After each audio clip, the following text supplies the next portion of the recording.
Teología gnóstica y cristiana de la nueva era. Guillermo León Pérez.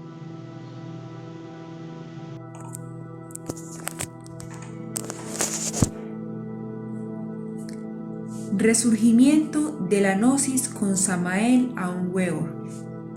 Debido a que las universidades no han actuado como fuente de luz, sino de separatividad, la gente está saciada de especializaciones científicas y de intelectualismo racionalista, y quiere oír una verdad que no estreche, sino que ensanche, que no oscurezca, sino que ilumine, una verdad que sea simple como las grandes cosas de la vida.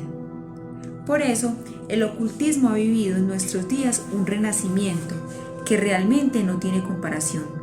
De ahí que haya surgido un grupo casi anónimo de gnósticos que, como en la antigüedad, son peregrinos solitarios como el gran Apolonio. Fue entonces cuando un colombiano llamado Víctor Manuel Gómez, inquieto, representante típico del inconforme latinoamericano, quien tratando de encontrar sus raíces y su filiación espiritual auténtica, después de pasar por muchas escuelas y sectas religiosas y filosóficas del conocimiento y de estudiar y de practicar una gran cantidad de textos sobre religión, filosofía, psicología, parapsicología, metafísica, medicina, antropología, teosofía oriental, etc., y además de conocer el gran secreto de los alquimistas a través de la suprasexualidad y de ser influenciado por las grandes enseñanzas gnósticas de Arnold Krumheller, tras la comprobación científica de las grandes verdades de la sabiduría gnóstica y de haber encarnado su fuerza interna espiritual llamada Samael, se lanzó a la difusión de este conocimiento por encima de cualquier dificultad. Pues bien sabido es que el replanteamiento o redescubrimiento de la espiritualidad auténtica, hecha por todos los grandes guías, crea y origina grandes conflictos dentro de las estancadas y caducas tradiciones de sus épocas. Y para Samael y dicha enseñanza no fue la excepción. Es entonces cuando en la década del 50 en Latinoamérica surge con ímpetu y franqueza el movimiento gnóstico cristiano universal, fundamentado en las diferentes tendencias esotéricas de todos los tiempos, pero explicada e interpretada por el maestro Samael. Este maestro gnóstico divulga un Centro y Suramérica de manera sencilla las claves definitivas para el proceso de la liberación del alma, por medio de las secretas fórmulas alquimistas y cabalistas, poniéndolas al alcance de toda clase social, agitando de una manera u otra a los movimientos y sectas espirituales vigentes de entonces. Es este maestro quien señala francamente el punto medular de la gran obra de liberación que otrora época enseñaron en la India, China, Persia, Grecia, Egipto. Samael centra la transformación radical sobre la clave de la suprasexualidad y la necesidad de un cambio psicológico paralelo en donde se elimine los bajos fondos primarios del hombre y donde se convierta el inconsciente en consciente. Además, en la doctrina de Samael se aclara el concepto del tiempo, que pertenece al ego y que es el que impide vivir la filosofía de la momentaneidad, el zen budista, que pertenece al reino paradisiaco del eterno presente. El gnosticismo cristiano del siglo XX, expuesto por el maestro Samael, es una síntesis auténtica de gran valor filosófico y eminentemente práctico de todo conocimiento trascendental, que se encuentra en la síntesis de Oriente y Occidente y en la que se reconoce la maravilla de las grandes culturas hacia las cuales se introduce al estudiante gnóstico de una manera sustancial y sencilla. Esta gnosis, dada por este patriarca gnóstico de los últimos tiempos, fue entregada de acuerdo a la manera de pensar y sentir del hombre moderno. Según los planteamientos de este maestro, todo en la nueva era de Acuario será gnosis, no porque estén vinculados en algunos de los grupos que surgieron de la institución que él estableció, sino porque el conocimiento que es universal se irá penetrando en todos los niveles y esferas sociales y humanas a medida que la nueva era vaya cogiendo auge. Además, este maestro se refirió en el libro de Nociones de Endocrinología y Criminología en el capítulo 23, el caso Krishnamurti, a la gnosis del siglo XXI de la siguiente manera: la doctrina de Acuario será el resultado de la mezcla del esoterismo budista con el esoterismo cristiano. Como se puede ver, ni siquiera habla de la palabra gnosis, sino de la doctrina de Acuario, y muestra una convergencia entre las doctrinas orientales y las occidentales. Realmente Samael no es el descubridor primero de la gnosis y el fundador de dicho conocimiento absoluto.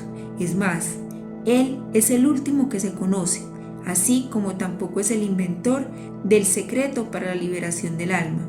Solo fue un pregonero, un mensajero quien encarnó la enseñanza que difundió, como han habido tantos en el transcurso de la historia.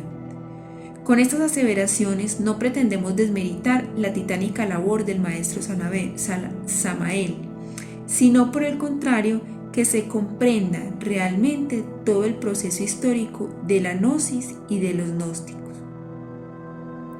El movimiento gnóstico.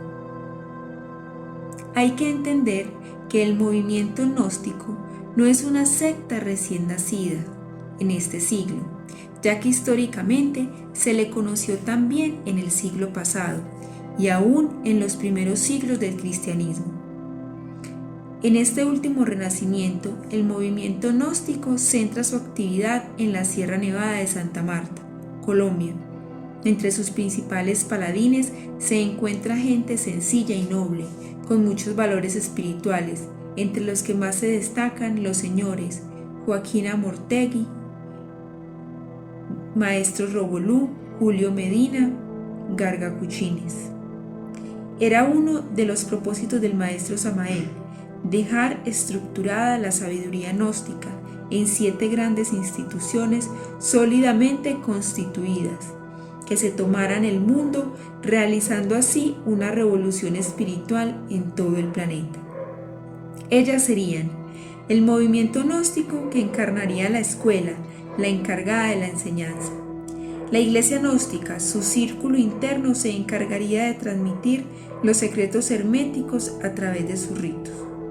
El ICU, Instituto de la Caridad Universal, trabajaría por el servicio y la caridad a la humanidad. El POSCLA, Partido Social Cristiano Latinoamericano, encargado de la administración política de los pueblos en base a los principios del cristocentrismo. Las damas gnósticas, como representantes del eterno femenino y eje de la familia y de la sociedad, integradas en el servicio común. Las juventudes gnósticas trabajarían por la juventud en las áreas deportivas y culturales para formar una raza superior.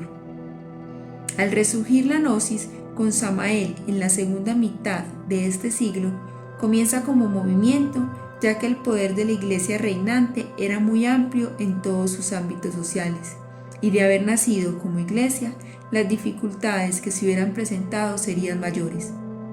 Sin embargo, a pesar de manejarse externamente como un movimiento, en lo más profundo de él, en su círculo interno, funcionaba como una religión, como una iglesia, ya que en ella se celebran ritos, sacramentos y ceremonias litúrgicas. Con éxito, los guerreros de aquel tiempo, comandados por ese general espiritual de 5 soles, regente de Marte, logran cristalizar el gran movimiento gnóstico cristiano universal, dándole vida jurídica con la personería 050 del departamento del Magdalena en el año 1960. Estos mismos paladines, siempre con la dirección de Samael, le dan vida jurídica, también a la Iglesia Gnóstica Cristiana Universal, en el año 1976 con la Personería Jurídica, 1345.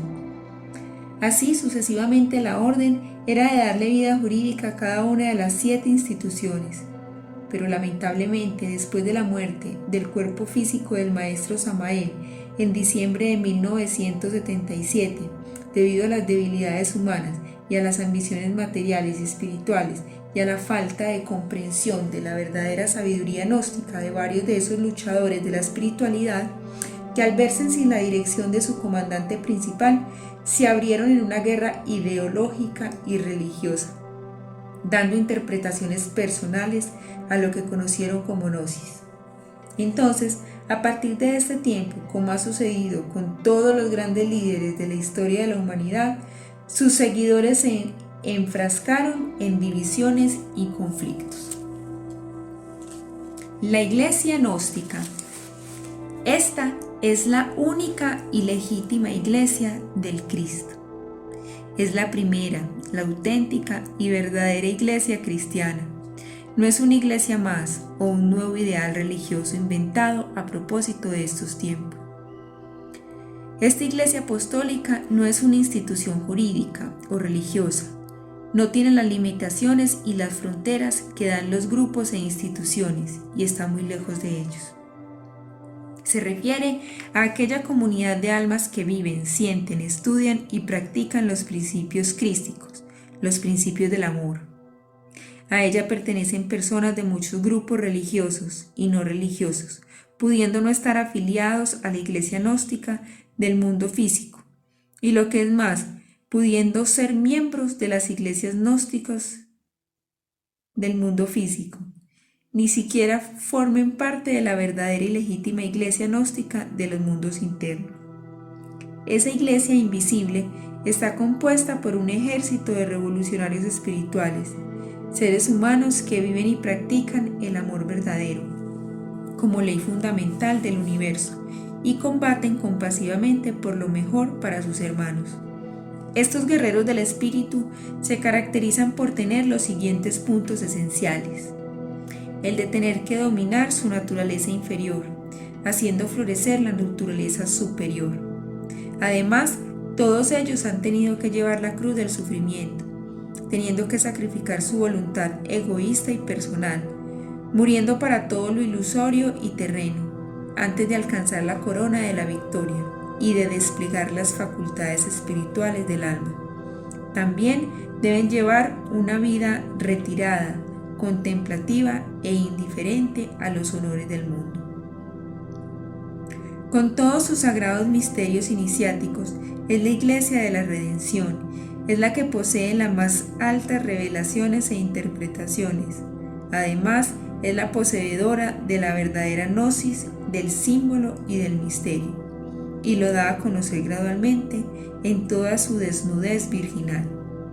Es la que contiene el primitivo cristianismo del simbolismo, la parábola y la enseñanza secreta, solo dado a los iniciados en los misterios, ya que lo que conocemos de cristianismo es el resultado de la mutilación de los verdaderos principios cristianos. Esta iglesia primitiva fue el verdadero tronco esotérico de donde se desprendieron muchas sectas neocristianas, tales como el catolicismo romano, el protestantismo, el adventismo, etc. Ella es la ciencia y religión al mismo tiempo. Como ciencia se remota al conocimiento comprobado para encarnar el saber por excelencia, y como religión procura que el hombre, suprema jerarquía humana, vaya despertando en sí mismo el potencial divino que le es particular, para lograr la unión con su causa primaria, que es su génesis. Dentro de este dualismo se atiende al principio latino que dice: primum intelliger, deide credere, que quiere decir prima la inteligencia sobre la creencia. Esta iglesia superior y trascendida que se mantiene en las almas puras no tiene nada de común con las sociedades conocidas y la historia de ella es la historia de la evolución del mundo y de la regeneración espiritual del alma y del cuerpo. La piedra fundamental de esta religión del alma es la suprasexualidad, que para muchos es piedra de escándalo y tropiezo, y por lo tanto desechada. Esta, la castidad científica, la transmutación de la energía sexual, es el motor de vida y fuente de energía para la religión del alma. En esos tiempos, cuando ha llegado el momento que esta iglesia primitiva de los sagrados misterios salga al encuentro con la humanidad, pues bien sabido es que siglo tras siglo estuvo en silencio, recogiendo replegada en su concha para no ser profanada por el materialismo reinante. Como institución ha existido por siglos. Recordemos que Arnold Krumkeller Wiracocha era arzobispo de ella. También en 1890 Julius de Oinel la restauró, en cuyo patriarca se convirtió con el nombre de Su Gracia Valentín II. Allí consagró obispos y la Sofía, mujer obispo. El problema del gnosticismo. Aunque las diferentes escuelas del conocimiento tiendan todas ellas hacia el reencuentro con la verdadera gnosis, luego de la vivencia directa siempre se han presentado posiciones encontradas entre ellas.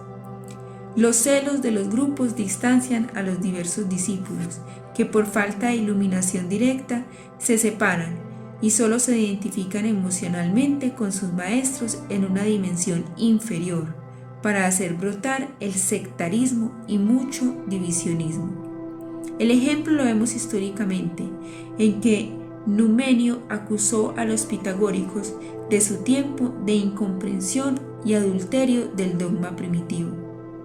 Jamblico no estaba de acuerdo con la posición de Amelio y Numenio de la contradicción de sus dioses. Plotino atacó los sistemas gnósticos antiguos, pues no simpatizaba con la presentación figurada de sus planteamientos.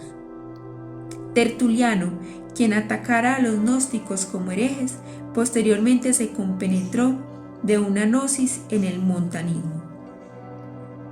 El mismo Irineo entendía el significado de la gnosis, pero los celos del grupo lo llevaron a escribir la crítica y refutación de lo que se llama erróneamente gnosis. En general, muchos otros personajes como Clemente, a quienes su tendencia mística los identifica como gnósticos cristianos, en las palabras atacaron a los movimientos específicos que les hacía competencia. Tengamos en cuenta que por mucho tiempo y en muchos lugares hubo muchos grupos gnósticos, pero muchos de ellos con diversidad de conceptos, especulaciones y sistemas, donde le adicionaban o le suprimían elementos al conocimiento. Muchos de estos grupos estaban lejos de los sistemas depurados y claros de los grandes y verdaderos gnósticos. Ellos manejaban una gnosis de segunda o tercera generación, en la que cubrían, bajo su absurdidez o sus errores, las auténticas y puras concepciones primitivas, tergiversadas por la falta de conocimiento de los misterios y por lo tanto por la incapacidad para descifrar ciertos simbolismos. Muchas de estas incomprensiones y problemas han surgido debido a las limitaciones del intelecto y de las palabras al pretender racionalizar la sabiduría trascendental de todos los siglos, o al pretender exponer en abstracciones o en pensamientos nobles. Como se ha dicho anteriormente, la mayoría de estos pensadores tienden a la gnosis en el sentido profundo de la palabra, pero sus limitaciones humanas los han llevado a disentir entre ellos. A este fenómeno no se escapó Samael Aun Weor y sus discípulos, que igual sucedió con la doctrina que dejara el Buda, Cristo o Mahoma, que se fuera dividiendo poco a poco en sectas y subsectas, muchas de ellas dedicándose a guerras jurídicas e ideologías para lograr la supremacía. Cada grupo le daba la interpretación personal que más le convenía a la sabiduría, entrando muchas veces en conflicto con los otros grupos. Los principales textos gnósticos. La lista de libros de origen gnósticos de todos los tiempos es interminable, ya que cada grupo y cada autor tiene varios, haciendo casi imposible la recopilación total de estos. Por lo tanto, consideramos los más principales entre los que se encuentran la Pistisofía, los Evangelios Apócritos, la Biblioteca Gnóstica de Nag Hammadi y por último el Quinto Evangelio de Samael. La Pistisofía fue descubierta entre finales del siglo XVIII y principios del siglo pasado, en compañía con otros textos gnósticos antiguos, y ellos contenían informes sobre puntos muy específicos de la gnosis, donde predominaban la mitología y el ritualismo. La Pistisofía, que traduce fe y sabiduría, es la más célebre de las obras gnósticas, y su original se encuentra en coptos. Copto es una lengua egipcia escrita en carácter del alfabeto griego que reemplazaron gradualmente los jeroglíficos. La Pistisofía contiene una larga enumeración de conocimientos de los que se benefician las almas atrevidas. Este es el libro cumbre del gnosticismo, así como el Bhagavad Gita para los hindúes, el Corán para los musulmanes, el Tao Te Ching para los taoístas, el Popol Vuh para los mayas y la biblioteca para los cristianos. Sobre su origen no se sabe exactamente. Sus textos primitivos fueron encontrados en Egipto.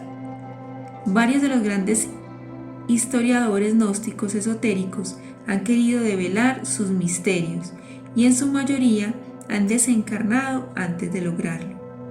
Entre ellos se encuentran Epifanio, Tertuliano, Ireneo, Hipólito, que fue uno de los obispos cristianos con más dones sobre el esoterismo, Doctor Alejandría, Arnold Krumheller, Viracocha, y por último Samael Aun Weor, que tampoco alcanzó a terminar su develación.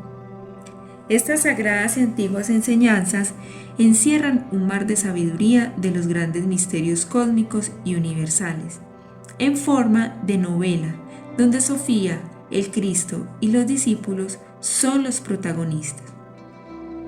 Este libro pudo considerarse como el verdadero libro de los muertos de los gnósticos. Este documento extraordinario concibe el mundo invisible como dividido en una serie de compartimentos separados entre sí por puertas y velos.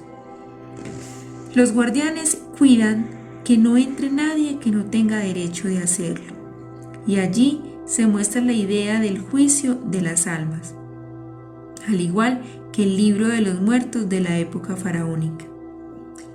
En esta novela mitológica, Sofía quiere elevarse hasta la luz suprema del Padre, pero un poder maligno, Autades, el resuelto, el ambicioso, se convierte en una fuerza con cabeza de león que hace brillar ante Sofía una luz falsa, que ella confunde con la luz verdadera.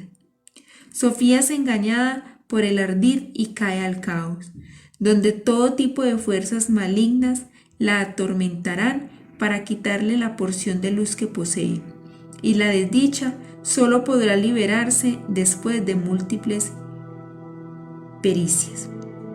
Esta historia mitológica de Sofía refleja en el plano teogónico y cosmológico la pasión y salvación de las almas humanas, que es el problema esencial de todo el gnosticismo y la fuente de sus mitos principales. En todos ellos encontramos la misma catástrofe cósmica, un elemento divino, la luz, el aliento, etc. La caída en las tinieblas, la materia y el procedimiento para salvar esta chispa llegada de lo alto, con la magnífica ayuda del cresto solar. La Pista y Sofía, al igual que la Biblia y los manuscritos gnósticos, como todos los mitos de las historias sagradas de las diversas culturas, no deben interpretarse a la letra muerta, sino desentrañando el simbolismo mediante el conocimiento intuitivo, porque de lo contrario tendremos apreciaciones sobre la gnosis, los gnósticos y las grandes verdades del conocimiento un poco distorsionadas de la realidad. Biblioteca Nag Hammadi. Fue hallada en diciembre de 1945 en el Alto Egipto. Perteneció posiblemente a una secta gnóstica cristiana llamada los Setianos. Este manuscrito, Nag Hammadi, al igual que la Pista y Sofía, se constituyen en un importante conjunto de obras del gnosticismo antiguo.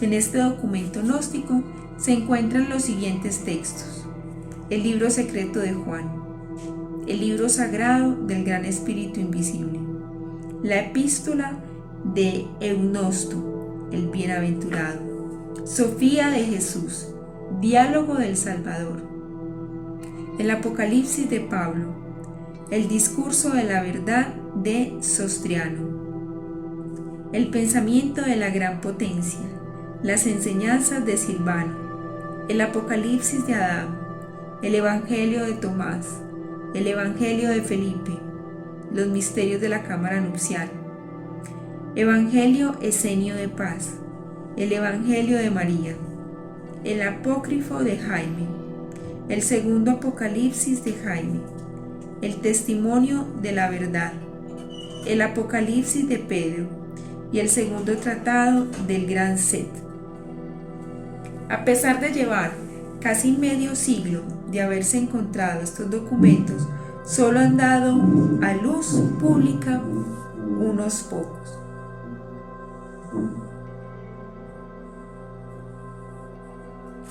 Los evangelios apócrifos. Los evangelios que han llamado apócrifos tienen tanta autenticidad como los llamados canónicos.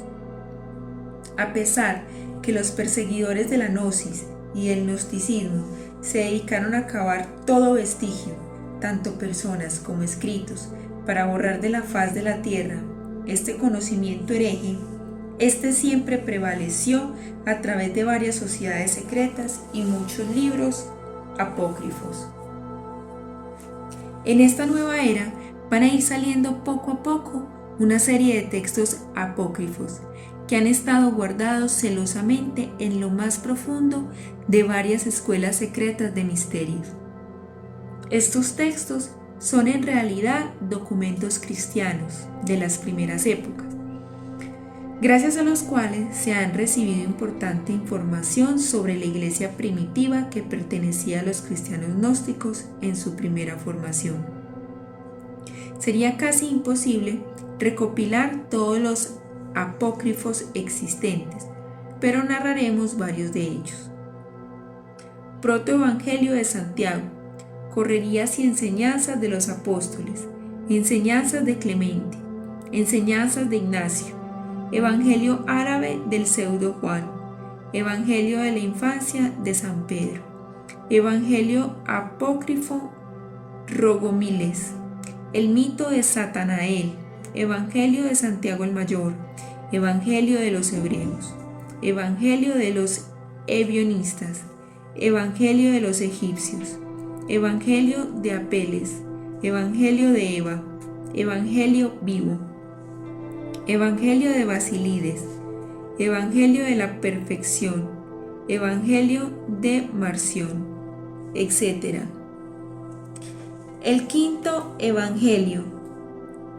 Las enseñanzas que difundió el último patriarca del gran conocimiento gnóstico, el maestro Samael, ha sido llamado el quinto Evangelio, en parte porque es una síntesis del cristianismo esotérico, que tuvo 4 evangelios, y por otra porque él es el mensajero de la quinta raza. Luego el quinto ángel que toca la trompeta del Apocalipsis de San Juan. Este evangelio lo hemos repetido varias veces Es la síntesis de la sabiduría profunda del taoísmo chino, tantrismo hindú, budismo japonés, cristianismo esotérico, de la alquimia medieval, de la cábala hebraica y de otros tantos conocimientos de todas las latitudes. El inmenso compendio de más de 70 libros del Quinto Evangelio fue dado básicamente en 3 etapas.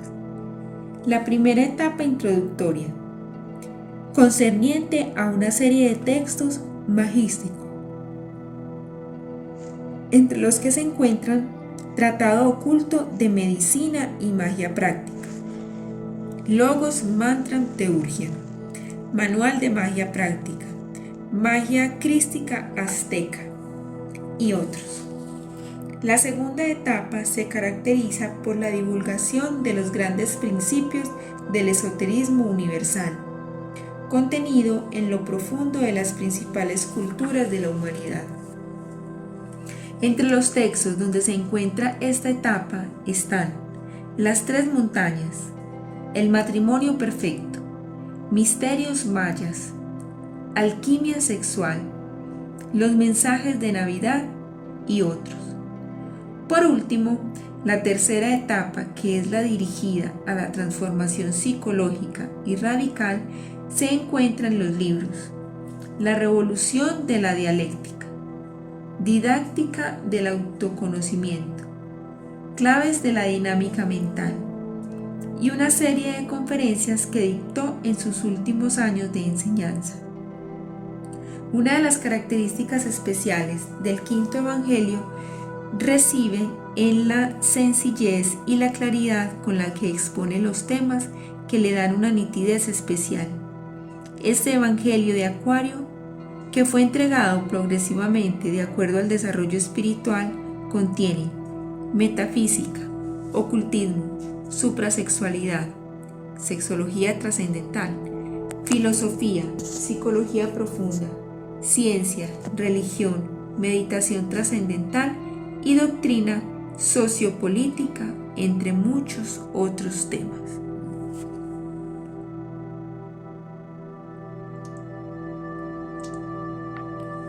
Fin.